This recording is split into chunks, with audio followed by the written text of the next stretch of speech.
Kerap dituduh ateis dan tidak beragama, Rocky Gerung akhirnya angkat bicara soal konsep Tuhan dan agama. Simak terus videonya sampai akhir ya, agar tidak gagal paham. Tuhan yang disembah oleh Nabi Ibrahim, disembah oleh Yesus, disembah oleh Musa, disembah oleh Nabi Muhammad. Kan sama kan Tuhannya? Iya. Jadi apa yang membedakan? Yang membedakan adalah Islam datang terakhir. Karena itu Islam menyimpulkan bahwa yang akan datang mengikuti yang terakhir. Jadi finalnya di Quran, seluruh ayat itu. Agama menganggap hanya ada satu ada. Ada yang lain harus dinyatakan tiada. Ya, al-ikhlas. Ya, jadi monoteisme bilang gitu, hanya ada satu ada. Oke, nggak apa-apa, nggak ada soal itu. Tapi bayangin kalau kalimatnya bunyinya begini, hanya boleh ada satu ada, maka ada yang lain harus dilarang ada.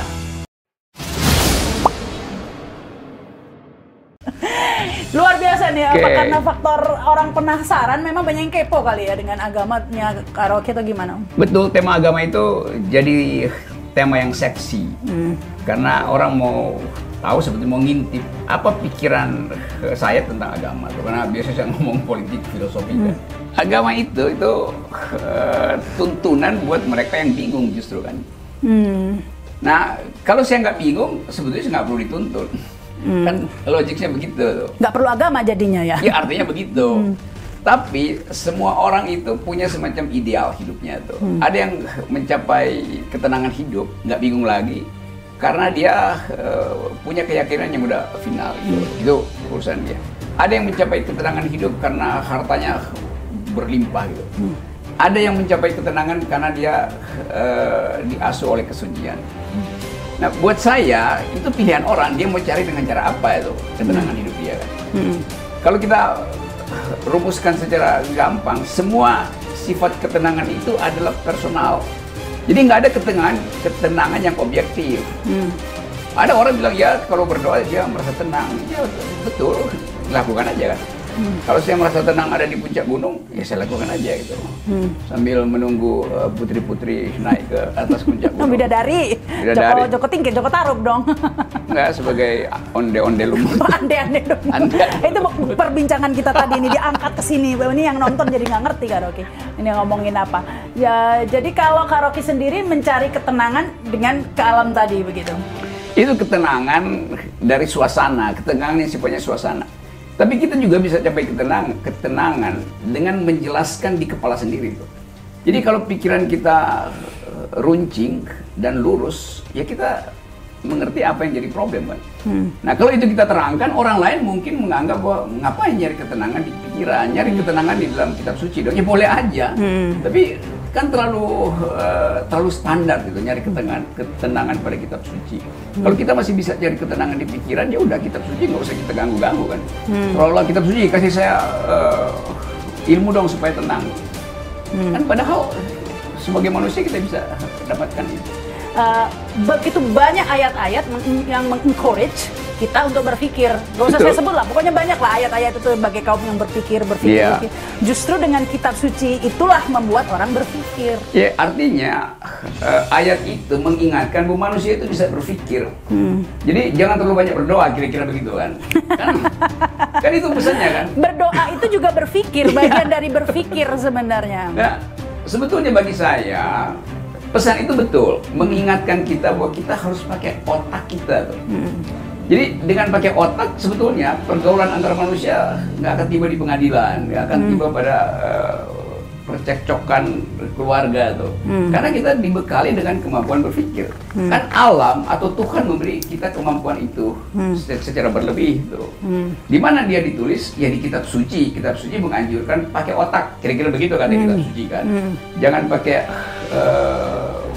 kebencian atau bahkan untuk beriman pun itu harus berpikir. Itu sama aja kan. Saya nggak bantah itu kan.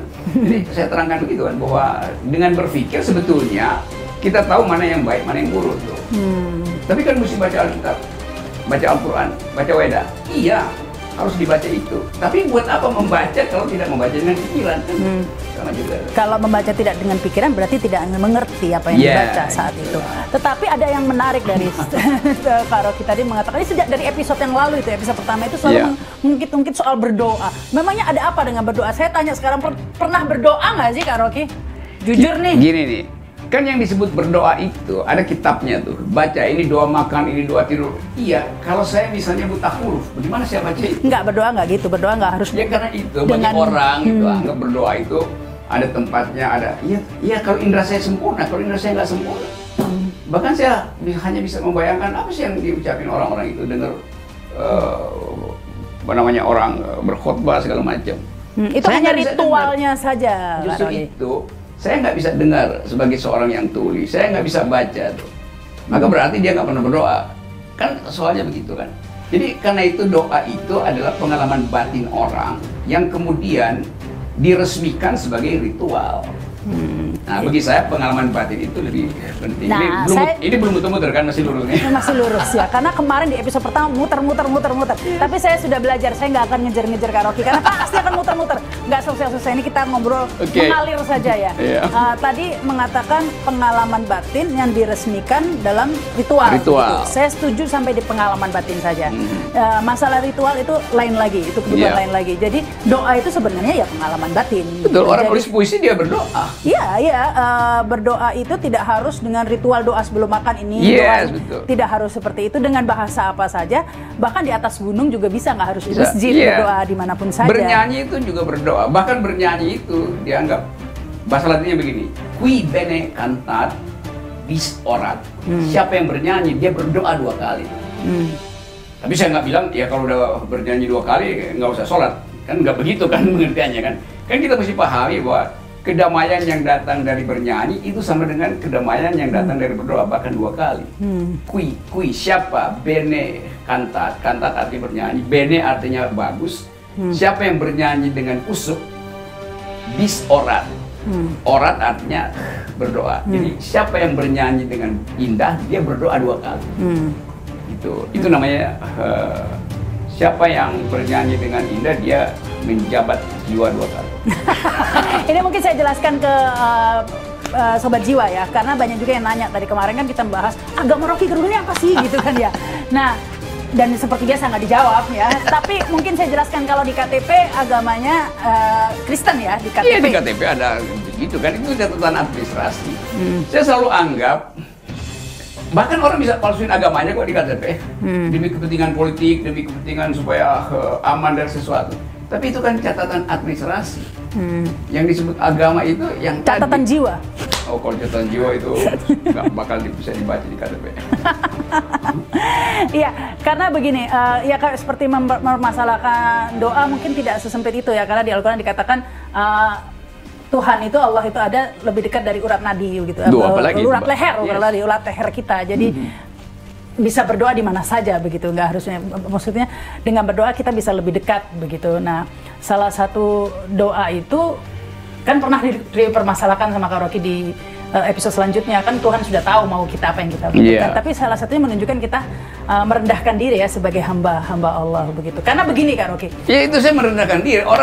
Orang bernyanyi, dia merendahkan diri supaya batin eksistensial dia itu yang terbaca. Berdoa juga begitu, itu kan berdoa itu pengalaman eksistensial yang nggak bisa diterangkan, nggak bisa diceramahkan itu. Ya, ini agnostik tidak sama dengan ateis ya. Karena kalau ateis itu tidak percaya dengan adanya Tuhan. Nah, tidak percaya dan belum tahu itu beda begitu. Nah, kalau menurut Kak Rocky bedanya ateis dan agnostik itu apa gitu? Gini. Kalau orang ateis, dia bahkan, jadi kalau dibilang gini, orang ateis musuhi Tuhan gitu. Ya bagaimana mungkin orang yang nggak punya konsep tentang Tuhan musuhi Tuhan? Kan ngaco kan? Jadi ateis itu dia nggak punya konsep tentang Tuhan. Dia nggak bilang jelek, dia nggak bilang buruk. Dia bilang tidak ada. Ya dia bilang tidak ada itu. Tapi kalau disebut tidak ada, bukan dia gini. Kalau dia tidak ada, itu bisa jatuh pada yang disebut nihilisme. Jadi dia menganggap di dalam ketiadaan itu membuat semua orang merasa nggak perlu bertengkar. Itu ateisme yang nihilistik itu. Tapi di Indonesia terutama, ateis itu dianggap memusuhi Tuhan, di situ salahnya tuh. Anti Tuhan. Apalagi anti Tuhan. Anti Tuhan artinya dia tahu ada Tuhan kan. Tapi dia anti. Tapi dia anti tuh. Tapi orang ateis nggak menganggap Tuhan itu ada. Jadi ngapain dia musuhin Tuhan? Dia nggak mungkin dia musuhin sesuatu yang dia anggap nggak ada itu. Lain dengan antiteis. Antiteis itu memusuhi. Kalau ateis bukan memusuhi. Bedanya itu. Antiteis ya satu politik untuk memusuhi Tuhan. Dan itu kan tidak ada hubungannya dengan agnostik, dengan ateis tadi. Nah itu kalau ateis, kalau agnostik itu bagaimana? Agnostik, saya nggak tahu saya berbuat baik masuk surga apa nggak, saya nggak tahu tuh. Karena itu saya menganggap bahwa ya berbuat baik itu tuntutan manusia, bukan tuntutan agama tuh.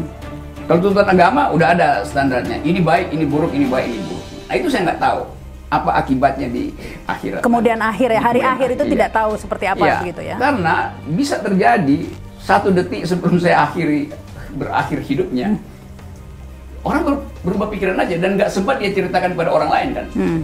Jadi misterinya di situ. Orang agnostik itu menghormati kebaikan, bahkan berbuat baik sebanyak mungkin justru karena dia nggak tahu surga ada apa enggak. Tapi atas dasar etika humanisme maka dia berbuat baik kan. Oke, konsep apa yang menurut Kak Rocky ini belum bisa dijelaskan begitu? Soal hari akhir, soal apa sih yang membuat Kak Rocky ini belum tahu begitu? Kalau saya bilang siapa yang pernah pergi ke hari akhir? Ada di kitab suci bilang iya, tapi Anda tidak punya pengalaman dengan itu. Anda punya pengalaman, kita cicil pengalaman itu. Kita bayangkan ada sesuatu di ujung sana, pasti kita membayangkan itu. Kita membayangkan bahwa finishnya ada, iya. Tapi dia mau pakai pengalaman dia untuk dia subsidikan ke saya. Jadi dia mau bikin saya berpikir seperti dia membayangkan hari akhir kan. Kan nggak ada, kecuali kita nonton film kita bisa bayangkan sama-sama. Tapi kalau nggak ada film tentang hari akhir, konsep dia tentang hari akhir beda dengan saya. Tapi begini ya Kak Rocky ya, hari akhir itu kan tidak berdiri sendiri. Hari akhir itu surga dan neraka itu ada karena ada Tuhan yang membuat. Oke. Ya udah, nggak ada soal. Ada Tuhannya dulunya. Nah sebelum kita percaya soal hari akhir, surga, neraka dan lain-lain, ya tentunya step pertama kita harus percaya dulu Tuhannya ada apa enggak gitu. Jadi apakah yang agnostik di sini sudah mencari tahu kira-kira Tuhan itu ada nggak sih? Gitu. Sekarang pertanyaannya adalah kenapa dia mesti dijawab sekarang gitu? Padahal orang sedang mencari tahu. Nanti orang bilang dari dulu udah ada Tuhan, iya. Kenapa dijawab sekarang? Kenapa nggak sekarang? Itu juga pertanyaan saya. Iya. Kenapa nggak dijawab sekarang? Iya. Kenapa nunggu nanti kalau udah mati gitu kan? Ya kalau ada pilihan kenapa mesti dijawab sekarang? Kalau orang sedang berupaya untuk membayangkan gunung itu puncaknya es gitu. Maka dari sekarang dia siap-siap pakai baju es. Di perjalanan dia lihat ada matahari, lalu otaknya berpikir pasti ada pencairan es di atasnya. Maka dia mulai lepas baju yang terlalu panas. Jadi kita menemukan keindahan itu di dalam perjalanan. Demikian juga cara saya melihat akhirat. Nah ada orang yang menganggap enggak, bagi saya gunung itu akan punya es terus, ya silahkan itu.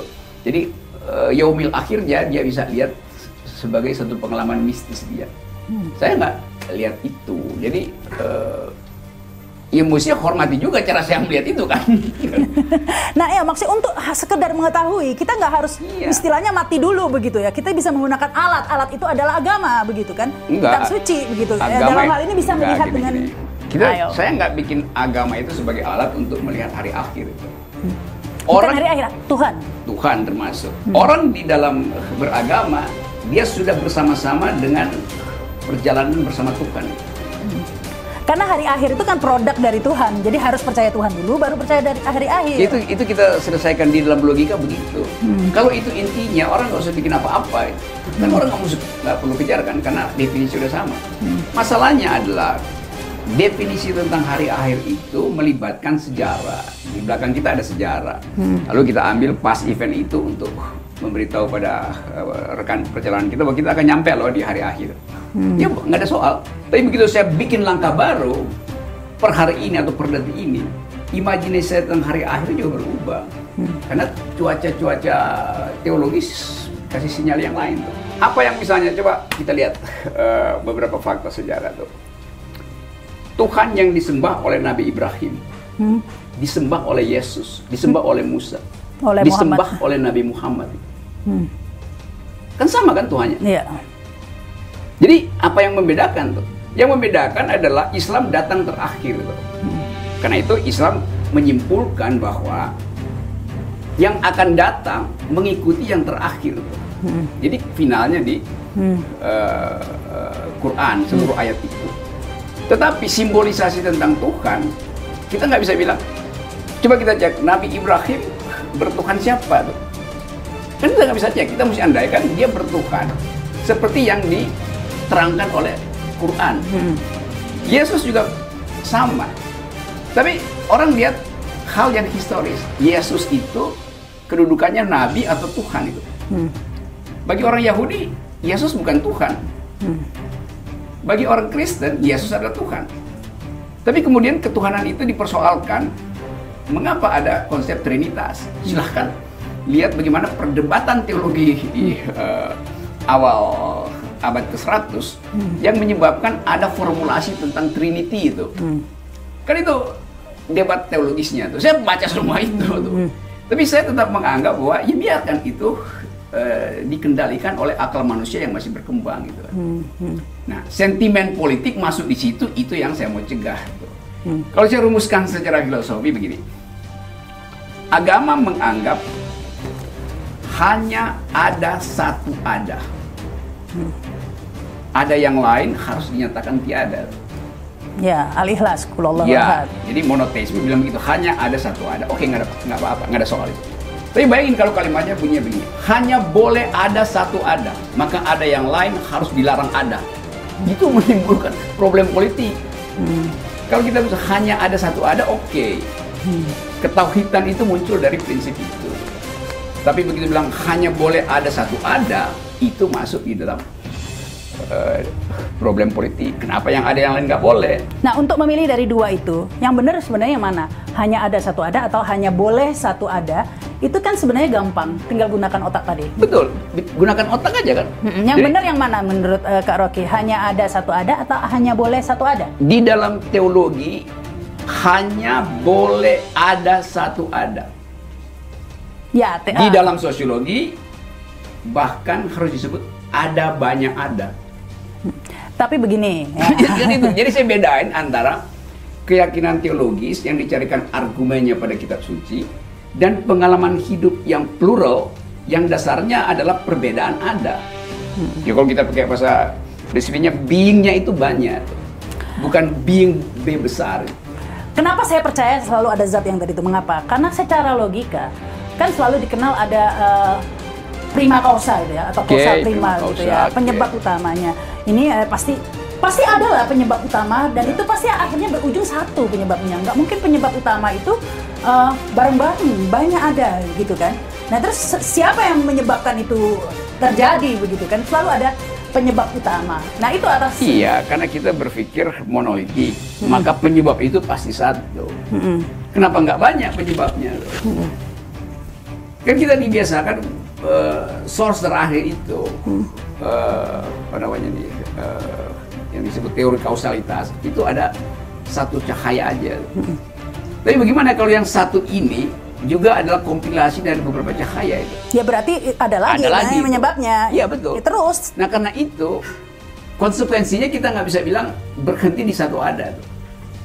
Kan pasti ada ujungnya dong. Iya ada ujungnya, tapi ujungnya itu kan tetap satu itu kan. Ya satu. Yang satu itu juga terbuka untuk menerima yang banyak. Iya. Tapi itu, penyebab utamanya satu kan, at the end begitu ya, akhirnya. Karena kita ingin agar supaya berhenti cara berpikir kita. Not kita ingin, secara logika kan pasti. Secara logika juga harus dibuka peluang bahwa yang satu itu statusnya kompilasi. Kan logika saya bilang satu iya, tapi kalau saya bungkus. Siapa yang mengkompilasi itu?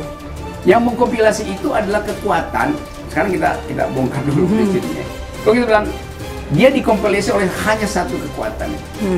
Kalau dia dikompilasi satu kekuatan, nggak mungkin sampai di ujung itu ada kemajemukan. Jadi ini ada gajah yang sana lihat dari kakinya, dari belalainya. Lalu kita tanya, ada berapa gajah? Saya tanya sama dia bilang bentuknya begini. Saya bayangin, oke. Saya tanya dia bilang betul begini. Yang ketiga bilang kotoran gajah, dia bilang gajah lembek gitu kan. Maka saya mesti katakan iya ada 3 gajah. Tapi logika saya baru muncul menjadi absolut ketika saya sendiri lihat bahwa gajah itu yang ini. Nah, saya belum nyampe untuk melihat gajah itu yang itu. Saya baru mendengar yang lain kan.